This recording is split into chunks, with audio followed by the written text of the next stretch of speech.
আসলে আগামী রমজান পর্যন্ত আমার প্রোগ্রাম নেওয়া বন্ধ, টোটাল অফ। ভেরি স্পেশাল, খুব খাস হলে আমি শিডিউল দিচ্ছি। এই মাহফিলটা আমি নিয়েছি মাত্র 2 দিনের নোটিশে। আমি অদম, লা ফখর, আমি ফকির, আমার কোনো যোগ্যতা নাই, কিন্তু 1 বছর আগে থেকে মানুষ আমার এই মাসে কোনো শিডিউল পায়নি। উনিও চেষ্টা করেছে, সাক্ষী আছে,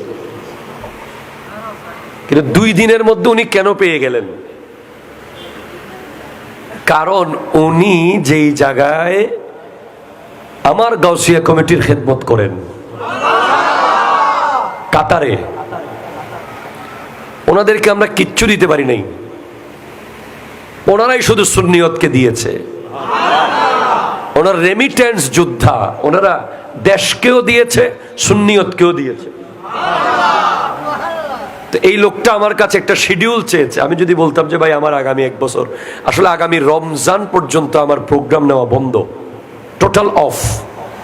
ভেরি স্পেশাল, খুব খাস হলে আমি শিডিউল দিচ্ছি। 2-1টা শিডিউল রেখেছি, এগুলো হচ্ছে নিজে লেখাপড়া করার জন্য। কারণ আমি এখন খুব গুরুত্বপূর্ণ দায়িত্বে, যেখানে থেকে রাতকে রাত ওয়াজ করা সম্ভব না, হুজুর বুঝে। এই মূল্যবান সময় আমি ওনাকে দিয়েছি, যেহেতু উনি কাতারে বসে গাউসিয়া কমিটির খেদমত করছেন। উনি আমার কাছে 1টা ঘন্টা চেয়েছেন। আমি জয়নুল আবেদিনের ভাবসাব না দেখিয়ে আমি নিজেকে বিলীন করে দিয়েছি, আমি রাজি হয়ে গিয়েছি। আর রশিটা কিন্তু মাস্টার সাহেব, রশি এত শক্ত যে যেই রশি দিয়ে বাঁধলে সহজে ছোটা যায় না।